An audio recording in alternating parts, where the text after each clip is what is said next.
Hello and welcome to another episode of the Agency Leadership Podcast. I'm Chip Griffin. And I'm Jenny Dietrich. And we want to know, what value do you think you're getting from this podcast? Right after this.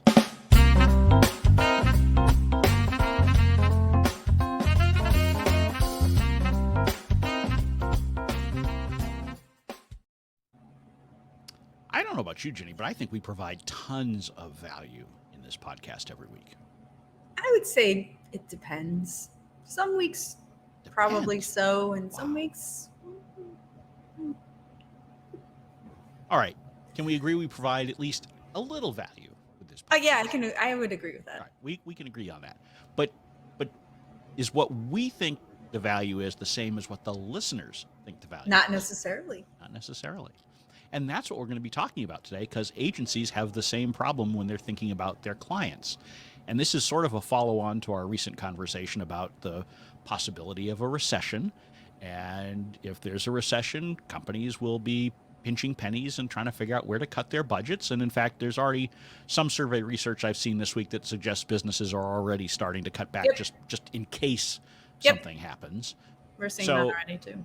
So if you're going to be in that place, then you need to understand not the value that you think you provide or even know you provide. You need to understand what the client thinks you're providing and make sure that you're speaking to that value and emphasizing that value if you want to make sure that you're kept around even in the tough times.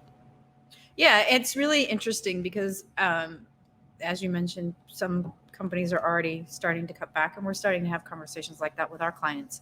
And I had a conversation yesterday with a client where we have gained massive momentum. Like, we're at the point now with them, and we're probably almost about 2 years in, but we're at the point with them now that it's almost happening whether or not we're out there doing anything. Like, we've built enough content that the search is working really well, and we've built enough relationships that we're used as sources without us having to pitch.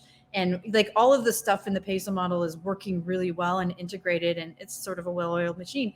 And the conversation I had yesterday was, well, we're not really sure we want to continue to invest in media relations and content. We'll probably keep paid social and search and maybe some email marketing, but we think we're going to cut back on everything else. And I was like, that is like the dumbest mistake you could make. But what it made me realize is, as I started to stand up for why I thought they should keep it, it made me realize that they don't see the real value in it. And the reason they don't see the real value in it is because that other stuff that they want to keep, you can track directly to revenue. Right. And the stuff that they're thinking about not keeping is the stuff that's brand awareness and top of the funnel and not necessarily, and search engine optimization that you can't directly correlate. So for agencies that do that work, we're in a really tough spot in times like this, because you sort of know if it's working anecdotally and intuitively, but you can't point to we created this much revenue, or we developed this many new customers, or like you can with paid social and paid search. Right, and I think it's a huge issue that agencies have either not done a good job, or because of the work that you do, it's very difficult to do a good job clearly articulating that value on a regular basis in the reports that you provide. So you need to find ways, way before anything tough happens, to be able to agree with the client on how you're going to evaluate the success and make sure that you're consistently reporting it. So that's a piece of it. Now, that doesn't still save you necessarily in tough times. Right. But a lot of times, we overlook that because we get so into the mix of just getting stuff done and producing reports maybe that are easy, but not necessarily the ones that are the most impactful at showing the work that we're doing and the results that it's having. And so, that's something we need to be thinking about from day one with a client, and we need to continue to update and adapt it depending on how our work is adapting with the client and depending on how their needs are changing as well. It's funny you say that, because we have a client who always says, activities do not equal results. Activities do not equal results. And that's to your point. If you can't figure out and spend the time to report on the right kinds of things that actually shows that the activity you are doing is translating to results, then that's where you start to get into trouble. And like I said, it's not super easy. Like, it's, if you're doing if you're doing search engine optimization, if you're doing search engine marketing, if you're doing conversion rate optimization, that kind of stuff, you can directly correlate that. But the rest of us have to work a little bit harder to show is, and maybe it's you're increasing marketing qualified leads, or you're increasing sales qualified leads, or you're touching first, middle, and last touch attribution. There are lots of ways that you can do it, but you have to be doing that really hard work that, for lots of us is not really intuitive because it requires our left brain and most of us are right brain. But that's the really hard work that you have to be doing to demonstrate the value. Because when it comes to having to look at the P&L and say, okay, where can we cut costs? It makes it a really easy decision when they haven't really seen the value they perceive, which is money, cold hard cash, because you haven't demonstrated it that way. Well, I think it's important that you use the word perceive there, because there is a difference between, in some cases, the actual value you're providing and the perceived value. Yes. And it isn't always what we think it is. And part of the problem is that when agencies are first getting hired, they're going through the prospect stage, they're not often doing the work they need to do or should be doing to dig in and understand why are they being hired in the first place. Right. And that's because often you just take at face value the initial inquiry that you receive from that client. And so they say, hey, I want a website, or hey, I want to do, some press releases or whatever. And you just sort of accept it because, you're looking for the path of least resistance to new revenue. And so you don't question it, you don't push back, you don't really try to understand it. But the more you understand why you were hired in the first place, and usually it is not for the specific reason that's articulated to you. Usually it's because they had some meeting where the CEO got pissed off about something and said, you need to solve this. And so they went and hired an agency to do it. Or they had another agency that was ticking them off for some reason or not producing what they thought were the right results. And so they went and looked for an alternative. There's something going on that caused them to say, this is the day we're going to reach out and we're going to talk to you, Acme Agency, to figure out how we can work with you. And you got to understand what that driving force is, because a lot of your work going forward is still going to tie back to that. And if it's that they're just trying to get stuff off their plate, or they're just trying to appease the CEO, or they've got a revenue problem, whatever it is, you need to understand that, because that's what you're actually driving towards, not necessarily what is the real value you can create. Absolutely. And I will add to that the reason that clients hire agencies is because agencies are an expert in what they do. So if they're hiring a web development firm, perceived to be an expert. Fair. If they're hiring, they've interviewed 3 web development firms and they've narrowed it down to one, they've hired that. That's because they perceive that you're the best out of everybody they've talked to. If they're hiring a content marketing firm, they have read the stuff that you produce, they've seen some of the results that you have for clients, and they perceive that you're the best in that, in your field. And so because of that, they have some expectations. They expect that you're going to come in and hit the ground running fast, that you're not going to have a bunch of ramp up time trying to understand their business or the industry, and that you can get some results really quickly. They're also expecting, and they will not necessarily articulate this, but they are expecting that you will say, well, wait a second, I understand that you're asking me to do X, but what I think you really need to do is Y. And they may not articulate to you that they are expecting you to be world-class and an expert in what they're asking you to do. But part of being that is being able to, exactly what you said, dig in and go, wait a sec, this isn't what you really need. What you really need, and you may have to give them some difficult recommendations. You may have to push back. You may have to be assertive. You may have to do some things that are uncomfortable for you, but that's what they're expecting. They're not expecting order takers. They're not expecting, they can hire employees to do that. When they hire an agency, they're expecting you to be the expert, and they expect that you should run their account in that way. I guess I would say I think that there are clients that are certainly that way. I think there are others that say that but don't necessarily mean it. They will say to you, you need to give us your candid opinion, and then you give them the candid opinion to tell you to do something different anyway. and so you have to decide, and we've talked about this on the show before. You have to decide, what you're willing to do, and are you willing to do things that you don't necessarily think are the best idea? Where do you draw that line? But you need to understand that, because yes, they want you to push back and give you give your own ideas and expertise, but they also just want to get stuff done. And sometimes Sure. they just, they want to put up this landing page, or they want to send out this press release, and you may tell them it's not the best way to do it or the best timing or whatever, and they're like, yeah, we don't care. And so you need to figure out where do you draw the line on that kind of thing, because ultimately the client is always right. I mean, at least in their own minds, and Yeah. in the Yeah. terms of the agency-client relationship, they are right. They may not be correct, but they are right. They control the relationship and can walk away whenever they want. So you need to understand those kinds of things too. And your goal is to figure out how you bridge the gap between what you know is right and what will work, and what it's clear that they want. And the more you can bridge that gap, the more effective you will be, and the stickier your relationship will be in these tough times.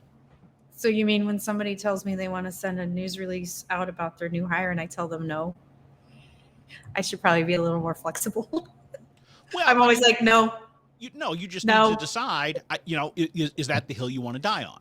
It is sometimes, yes. Yeah, and that's fine. I mean, and you and I are at points in our careers where we figured out, that's a hill that's worth dying on or not in this particular case. And it probably is client dependent, right? There are some clients you're probably willing to die on that hill, and there are others you're like, sure, I'll send it out, whatever. Right. Yeah, absolutely. Yeah. Yeah. Like, Yeah. and so you need to understand and accept that, and be okay with it. But again, it comes down to the perceived value that the client has, because in some cases it may be that for whatever reason, for maybe it's internal politics, right? Maybe the CEO is really, jazzed up about this hire and just wants to see some activity, right? Going back to your point, activity is not results, but sometimes activity is important too. And particularly in these tougher times, it can be important to be able to show that you are being arms and legs and doing things. And I know, we've beaten to a pulp the whole idea that you have to be strategists, versus order takers versus arms and legs and all that. At the end of the day, particularly in tough times, strategy is table stakes, but it's not how you should be spending most of your time. That's right. Most of your time, if they're looking at cutting budgets, strategy is the first thing to go, because you can't quantify it in any way, shape, or form. Arms and legs, that sticks around longer. So give them the strategy, sure, but don't lean into that now. Lean into getting stuff done. That's a really good point, because we've talked about this too, just from our own perspective of hiring contractors, because we can scale them up and down as business goes up and down. And the same goes for agencies. If you're in there and actually doing the work, it's going to be a lot harder for them they are going to have to take a long, hard look at it and go, gosh, if we let them go, we're going to have to absorb this, and this. Can we afford to do that? And so that's a really good point as well. I just think you have to be able to. You can go 12 months without strategy, Sure, right? I mean, it's going to hurt your business for sure, but it's not obvious and immediately apparent. If you go 12 months without updating your website or putting out a press release or sending out an email campaign, those things are really obvious. Yep. Right. Update your social media. Which one is going to disappear first? Yeah. Right. And at the same time, I do think there is, yes, you're right that you need to push back when you know that when they're doing something that you don't think is right or that you don't think should be done. But you do have to weigh, is this something that I can be okay with? Is there a middle ground that we can reach? But really look at it from a results perspective too, and say, is this something that we can measure? And if we can, great. And if not, then maybe we go back to the client and say, listen, we don't think we should do this, and here's why. And also, it's going to be really hard to measure. And usually at that point they go, okay. Or they just really need to get it done because the board told them to, and we get it done. Right. Well, and a lot of this goes back to the original premise of the episode, which is knowing how they're perceiving value. If you understand what they're really looking for, you can figure out how to implement your strategy and your tactics to get to the same place you want to go, but in a way that helps them understand that it's actually achieving that goal. So if their goal is to reduce the workload on them, you can talk through how some of your approaches can do that so that their internal team isn't overburdened with approvals or producing information for you or all these different kinds of things, or that it can be used to leverage a communication with the CEO or with the board or with stakeholders or whatever. So but you can't do that effectively if you don't understand the why of the relationship. And I think, to me, that's just the key thing I would drive home. And it's useful in all times, but particularly in tough economic times. So let's talk about in a new business meeting, getting to the why, and then let's talk about with clients that already exist, getting to the why, because Mhm. that will change. We have one client that every time they have a board meeting, the why changes. And I'm like, okay, let's hear it. Right.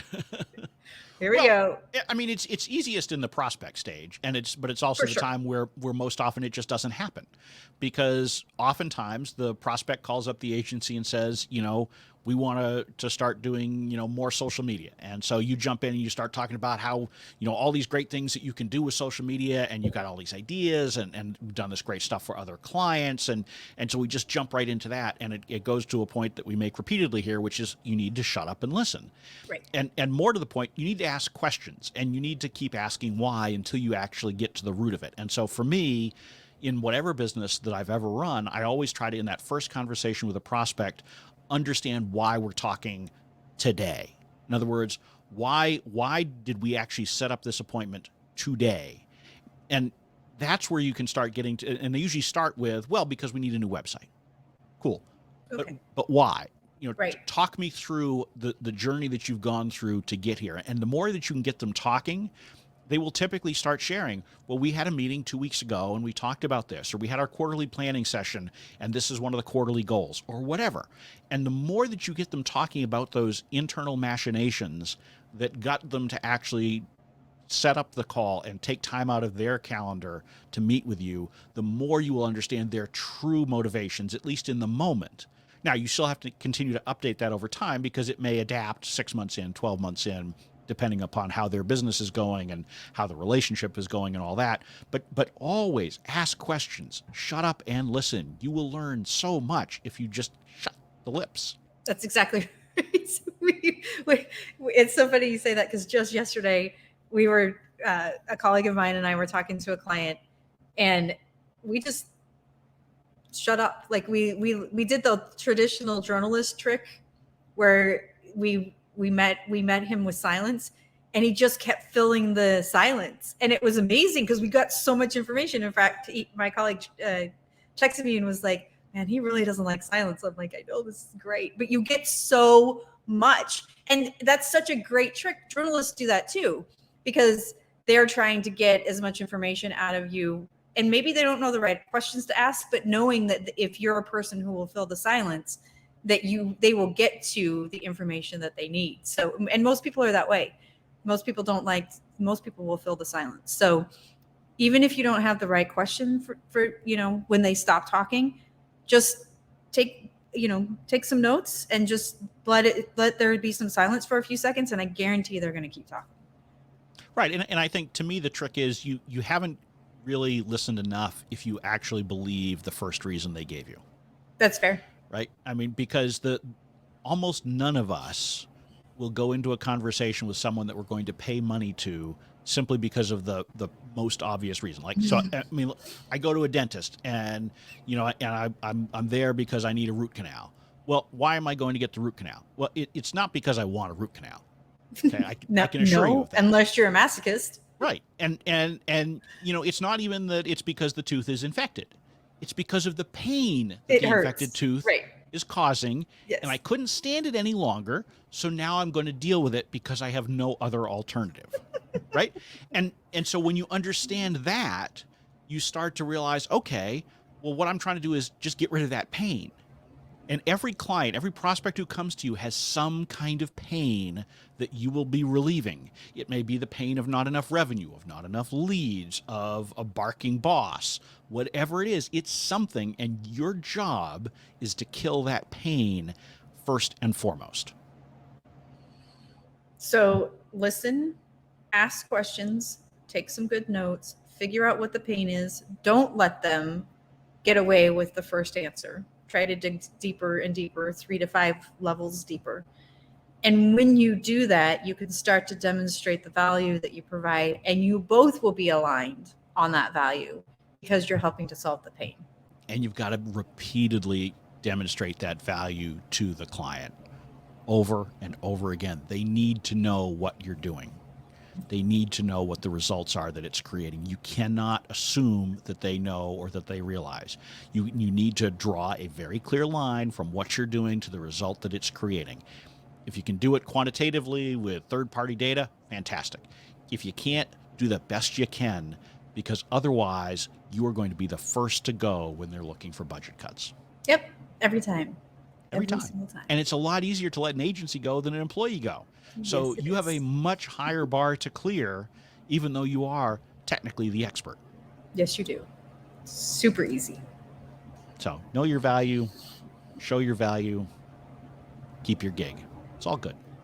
That's so easy. Boom, So boom, easy. boom. Is it? Done. You know, I mean, we always say there's no simple formula for agency success. Here we go. We just found it. Well, now you've got your social media ads. So there we go. I got In my just social 3 media short ads. weeks, you too. 3 short weeks. You too can be a millionaire expert without working more than 60 seconds a week. Know your value, show your value, align your values. There you go. Done. Well, hopefully we provided you some value, whether it's the value we think we created or some other value. Maybe you just, got a little entertainment out of the last 20 minutes or so. But it will bring to an end this episode of the Agency Leadership Podcast. I'm Chip Griffin. And I'm Jenny Dietrich. And it depends.